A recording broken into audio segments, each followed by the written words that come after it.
ಸಂಸಾರದ ಬಿಡುಗಡೆಯನ್ನು ಹೊಂದಬೇಕಾದರೆ ದೇವರಲ್ಲಿ ಭಕ್ತಿ ಮಾಡಬೇಕು. ಭಕ್ತಿ ಎಂದರೇನು? ನಮ್ಮ ಮನಸ್ಸು ಹರಿಯನ್ನು ಬಿಟ್ಟು ಎಲ್ಲಂದರಲ್ಲಿ ಹರಿದಾಡ್ತಾ ಇದೆ. ಹರಿ ಬಿಟ್ಟು ಹರಿದಾಡುವ ಮನಸ್ಸನ್ನು ಹರಿಯ ಕಡೆಗೆ ಹರಿಸುವುದೇ ಭಕ್ತಿ. ಭಗವಂತನ ಕಡೆ ಮನಸ್ಸು ಹರಿಯುವ ಹಾಗೆ ಮಾಡುವವರು ಯಾರು? ತೈಲಧಾರೆಯಂತೆ ಮನಸ್ಸು ಕೊಡೋ ಹರಿಯಲ್ಲಿ ಶಂಭು.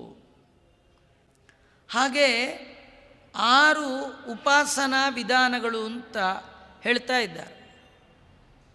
ರುದ್ರದೇವರನ್ನು ಯಥಾಯೋಗ್ಯವಾಗಿ ತಿಳಿಬೇಕಾದರೆ 6 ದರ್ಶನಗಳು ಗೊತ್ತಿರಬೇಕಂತ. ಷಡ್ದರ್ಶನ. ಅಲ್ಲೆಲ್ಲ ರುದ್ರದೇವರ ಪದ, ಅವರ ಯೋಗ್ಯತೆಯನ್ನು, ಅವರ ಮಹಿಮಾತಿಶಯವನ್ನು, ಅವರ ಗುಣವನ್ನು, ಅವರ ಸ್ವರೂಪ ಬಣ್ಣನೆ ಅಲ್ಲಿ ಮಾಡಿದ್ದಾರೆ. ಯಾವುದು 6 ಮಾರ್ಗಗಳು, ಷಡ್ದರ್ಶನಗಳು? ಸಾಂಖ್ಯ, ಯೋಗ, ನ್ಯಾಯ, ವೈಶೇಷಿಕ. ಇದು 4. ಸಾಂಖ್ಯ, ಯೋಗ, ನ್ಯಾಯ, ವೈಶೇಷಿಕ. ಇನ್ನೆರಡು ಪೂರ್ವ ಮೀಮಾಂಸಾ, ಉತ್ತರ ಮೀಮಾಂಸಾ ಅಂತ. ಇದು 6 ಷಡ್ದರ್ಶನಗಳು. ಸಾಂಖ್ಯ ಮಾರ್ಗದಿಂದ, ಯೋಗ ಮಾರ್ಗದಿಂದ, ನ್ಯಾಯ ಮಾರ್ಗದಿಂದ ತರ್ಕ, ವೈಶೇಷಿಕ ಮಾರ್ಗದಿಂದ ಪೂರ್ವ ಮೀಮಾಂಸಾ, ಉತ್ತರ ಮೀಮಾಂಸವನ್ನು 6 ವಿಧಾನಗಳಲ್ಲಿ ಯಾರು ಅಧ್ಯಯನ ಮಾಡಿರ್ತಾರೆ ಅವರು ಮಾತ್ರ ರುದ್ರದೇವರನ್ನು ಚೆನ್ನಾಗಿ ತಿಳಿದು ಅವರ ಪರಮಾನುಗ್ರಹಕ್ಕೆ ಪಾತ್ರರಾಗಿ ಆ ಕಡೆ ಈ ಕಡೆ ಮನಸ್ಸು ಹರಿಯದೆ ಹರಿಯ ಕಡೆ ಮನಸ್ಸು ಹರಿಯುವ ಹಾಗೆ ಮಾಡಿಕೊಳ್ತಾರೆ.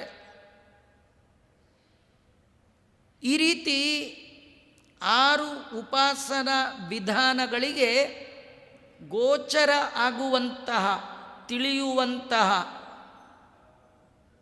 ನಿಂದು ಸ್ವರೂಪ.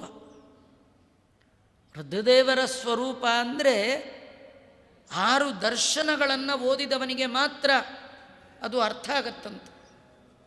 ಇದು ಒಂದು ಅರ್ಥ. ವಿಮುಕ್ತಿ ಪರಮಾಧ್ವನಾಂ ತವ ಷಡಧ್ವನಾಮಾಸ್ಪದಂ ಪದಂ ತವ ಪದಂ ಪರಮಾಧ್ವನಾಂ ಷಡಧ್ವನಾಮಾಸ್ಪದಂ ಪದಂ. ಇನ್ನೊಂದು 6 ರುದ್ರದೇವರನ್ನು ಉಪಾಸನೆ ಮಾಡುವಂಥ ವೀರಶೈವರಲ್ಲಿ ಅಧ್ವನಗಳು ಅಂತಲೇ ಇದೆ. ಅದನ್ನು ವರ್ಣ ಷಡಧ್ವಗಳು ಅಂತ ಅವರು ಕರೀತಾ ಇದ್ದಾರೆ. ಉಪಾಸನೆಯ ವಿಧಾನ ಅದು.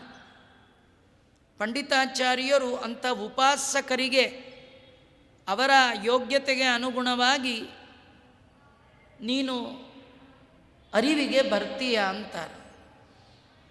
ಅವರಲ್ಲಿ ಕಲಾದ್ವ, ತತ್ವಾದ್ವ, ಭುವನಾದ್ವ, ವರ್ಣಾದ್ವ, ಪದಾದ್ವ, ಮಂತ್ರಾದ್ವ ಅಂತ. ಇಲ್ಲಿಯೂ ಅಷ್ಟೇ. ಅಧ್ವ ಅಂದರೆ ಮಾರ್ಗಗಳು ಅಥವಾ ರೀತಿ, ಶಿವನನ್ನು ಹೊಂದುವ ವಿಧಾನ, ಮಾರ್ಗ, ರೀತಿ, ದಾರಿ, ಏನೇ ತಗೊಳ್ಳಿ ಎಲ್ಲರದೇ ಅರ್ಥ. ಆತ್ಮನ ಸಾಕ್ಷಾತ್ಕಾರಕ್ಕೆ ಅವರ ಮತದಲ್ಲಿ ಈ 6 ದಾರಿಯನ್ನು ಆಯ್ಕೆ ಮಾಡಿಕೊಂಡು ಹೋಗಿ ಆ ರುದ್ರದೇವರನ್ನು ತಿಳ್ಕೊಳ್ತಾರೆ. ಇದು ಕೇವಲ ವೀರಶೈವರ ಮತದ ಉಪಾಸನಾ ಪದ್ಧತಿ ಮಾತ್ರ ಅಲ್ಲ. ಆಗಮಗಳಲ್ಲಿಯೂ ಕೂಡ ಅನೇಕ ಆಗಮಗಳಲ್ಲಿ ಷಡಧ್ವದ ವಿವರ ಅಲ್ಲಿ ಉಲ್ಲೇಖ ಮಾಡಿದ್ದಾರೆ. ಆದರೆ ಸ್ವತಃ ನಾರಾಯಣ ಪಂಡಿತಾಚಾರ್ಯರು ಆಚಾರ್ಯರ ತತ್ವಗಳಿಗೆ ಮಾರು ಹೋದವರು.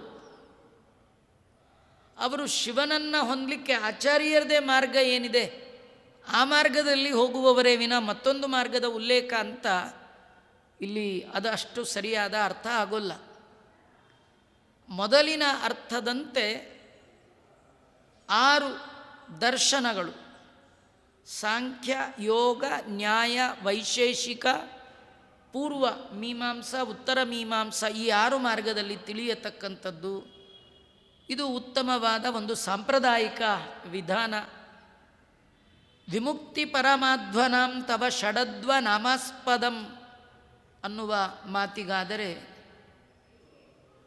ಇನ್ನು ಕೆಲವರು ಇದಕ್ಕೆ ಅರ್ಥ ಮಾಡ್ತಾ ಷಡದ್ವಕ್ಕೆ ವ್ಯಾಕರಣ, ಬ್ರಹ್ಮತರ್ಕ, ಪೂರ್ವಮೀಮಾಂಸಾ, ಬ್ರಹ್ಮಮೀಮಾಂಸಾ, ಸಾಂಖ್ಯ, ಯೋಗ, ಇದು 6 ವಿಧಾನಗಳು ಅಂತ ಷಡದ್ವಗಳನ್ನು ತಿಳಿಸ್ತಾ ಇದ್ದಾರೆ. ಆದರೆ ಇದಕ್ಕೆ ಮತ್ತೊಂದು ಅರ್ಥ ಇದೆ.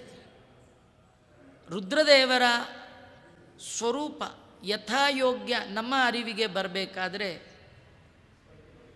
ನಾವು 6 ದಾರಿಯಲ್ಲಿ ಹೋಗಿ ಶಿವನನ್ನು ಅರಿತುಕೊಳ್ಬೇಕಂತ. ಯಾವುದು ಆ 6 ದಾರಿಗಳು ಅಂದರೆ, ಜ್ಞಾನ, ಶಿವನ ಬಗ್ಗೆ ಅರಿವು, ಶ್ರವಣ ಮಾಡಿ ಮಾಡಿ ಮಾಡಿ ಮಾಡಿ ಜ್ಞಾನ ಸಂಪಾದನೆ ಮಾಡೋದು ಒಂದು ದಾರಿ. ಜ್ಞಾನದಿಂದ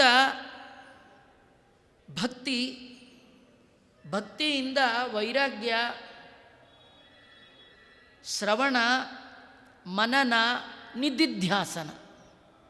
ಶ್ರವಣ ಮಾಡಿ, ಮನನ ಮಾಡಿ, ನಿಧಿಧ್ಯಾಸನ ಮಾಡಿ, ಎಲ್ಲದರಿಂದ ಜ್ಞಾನ ಸಂಪಾದನೆ ಮಾಡಿ, ಜ್ಞಾನ ಪುರಸ್ಸರವಾಗಿ ಭಕ್ತಿ ಮಾಡಿ, ಜ್ಞಾನ ಭಕ್ತಿಗಳು ಪರಿಪಕ್ವ ಆದಾಗ ವೈರಾಗ್ಯ ಬರುತ್ತೆ. ಈ 6 ದಾರಿಯಲ್ಲಿ ಹೋಗಿ ಶಿವನನ್ನು ಯಥಾಯೋಗ್ಯವಾಗಿ ತಿಳ್ಕೊಳ್ಬಹುದು. ನಿಗಮವೇದಿನಃ ಸಂವಿದ್ರತೆ ಭಗವತ್ಯೈವ ಕಥಂಚಿದುಪಶಿಕ್ಷಿತ ನಿಗಮವೇದಿನಃ ವಾಮದೇವಾದಯಃ ಸಂವಿದ್ರತೆ. ತಮ್ಮಿಂದಲೇ ಕಥಂಚಿದುಪಶಿಕ್ಷಿತ, ಯಥಾಯೋಗ್ಯವಾಗಿ ಜ್ಞಾನವನ್ನು ಪಡೆದು ವೇದಾಂತವನ್ನು ಚೆನ್ನಾಗಿ ಯಾರು ಅಧ್ಯಯನ ಮಾಡಿದ್ದಾರೆ, ವಾಮದೇವರೇ ಮೊದಲಾದವರು, ಅಂತಹವರು ಮಾತ್ರ ನಿಮ್ಮನ್ನು ಸರಿಯಾಗಿ ಚೆನ್ನಾಗಿ ಅವರ ಯೋಗ್ಯತೆಗನುಗುಣವಾಗಿ ತಿಳಿದುಕೊಳ್ಳಲಿಕ್ಕೆ ಸಾಧ್ಯ. ಸಂವಿದ್ರತೆ.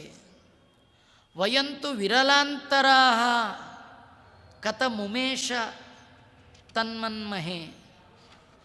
ನಾವು ಮಂದಮತಿಗಳು ಅಂತಾರೆ. ನಾರಾಯಣ ಪಂಡಿತಾಚಾರ್ಯ ಹೇಳ್ತಾರೆ, ನಾವೇನಷ್ಟು ತಿಳಿದವರಲ್ಲ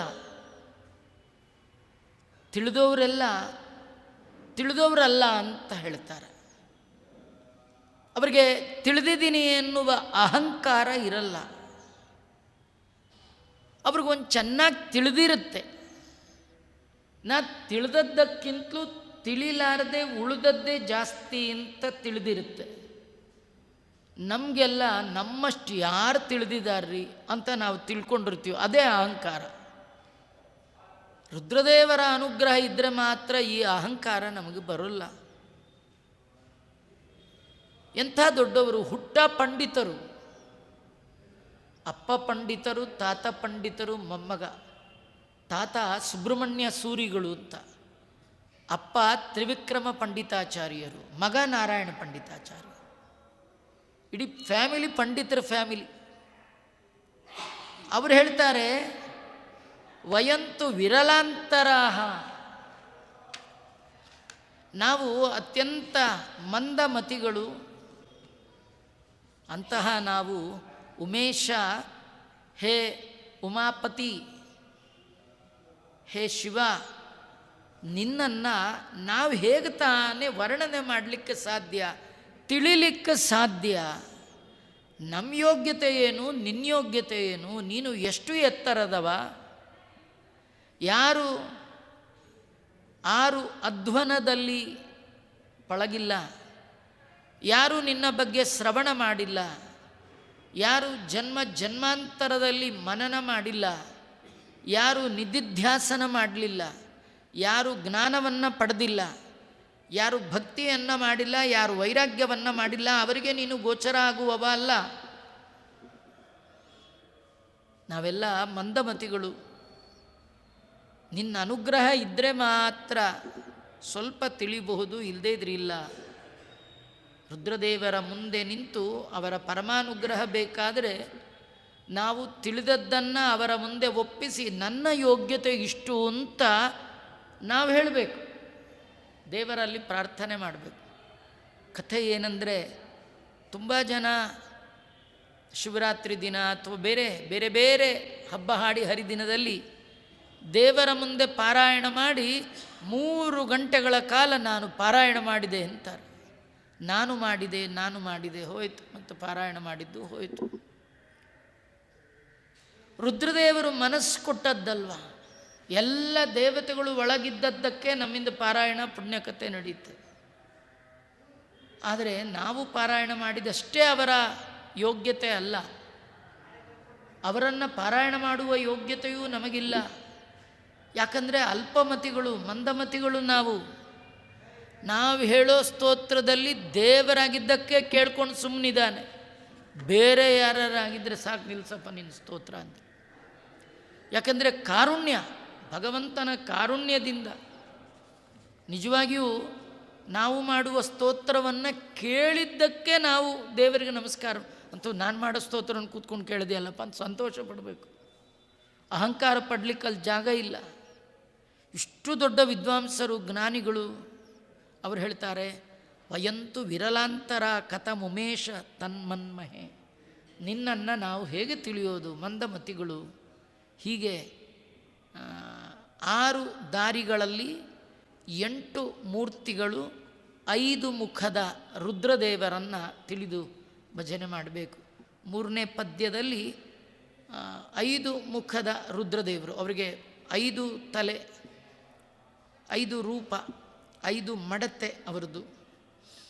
ಆಮೇಲೆ 8 ಅಧಿಷ್ಠಾನಗಳು, 6 ದಾರಿಗಳಲ್ಲಿ ಅವರ ಅರಿವನ್ನು ಮಾಡಿಕೊಂಡು ಅವರನ್ನು ಸ್ತೋತ್ರ ಮಾಡಬೇಕು. ಆಮೇಲೆ ಮುಂದೆ ಹೇಳ್ತಾರೆ, ಕಠೋರಿತ ಕುಠಾರಯ ಲಲಿತ ಶೂಲಯ ಬಾಹಯ ರಣಢಮರಯ ಸ್ಫುರಿದ್ಹರಿಣಯ ಸಖಟ್ವಾಂಗಯ ಚಲಾಭಿರಚಲಾಭಿರಪ್ಯಗಣಿತಭಿರ್ನೃತ್ಯತು ಚತುರ್ದಶ ಜಗಂತಿತೆ ಜಯ ಜಯೇತ್ಯ ಗುರುವಿಸ್ಮಯಂ. ಕಠೋರಿತ ಕುಠಾರಯ, ಆ ರುದ್ರದೇವರ ಬಾಹು, ಆ ಬಾಹುಗಳಲ್ಲಿ ಢಮರಯ, ಢಮರು ಇದೆ. ಒಂದು ಕೈಯಲ್ಲಿ ಢಮರು, ಇನ್ನೊಂದು ಸ್ಫುರದ್ ಹರಿಣಯ, ಹೊಳೆಯುವ ಜಿಂಕೆ, ಸ್ಫುರಿದ್ ಹರಿಣಯ. ಅದಕ್ಕೆ ಅವನಿಗೆ, ಶಿವನಿಗೆ ಸಾರಂಗಪಾಣಿ ಅಂತ ಕರೀತಾರೆ. ಇನ್ನೊಂದು ಖಟ್ವಾಂಗಯ, ರುದ್ರದೇವರ ಕೈಯಲ್ಲಿ ಒಂದು ಗದೆ, ಅದರ ಹೆಸರೇ ಖಟ್ವಾಂಗ. ಇಂತಹ ಕೈಯಲ್ಲಿ ಆಯುಧಗಳನ್ನು ಹಿಡಿದಿದ್ದಾನೆ.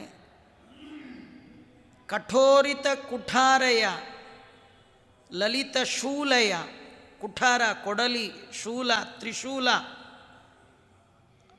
ಶಬ್ದ ಮಾಡುವಂತಹ ಢಮರು, ಹೊಳೆಯುವ ಜಿಂಕೆ, ಕೈಯಲ್ಲಿ ಗದೆ, ಇಷ್ಟೆಲ್ಲ ಹಿಡಿದು ಇರುವಂತಹ ಆ ರುದ್ರದೇವರು ಅವರು ನರ್ತನ ಮಾಡ್ತಾ ಇದ್ದಾರಂತೆ. ಆ ನರ್ತನ ಮಾಡುವಾಗ ಚಲಾಭಿಹಿ ಅಚಲಾಭಿಹಿ ಅಪಿ, ಕೆಲವು ಕೈಗಳನ್ನು ಕುಣಿಸ್ತಾ ಇದ್ದಾರೆ, ಕೆಲವು ಕೈಗಳನ್ನು ಹಾಗೆ ಇಟ್ಟಿದ್ದಾರೆ.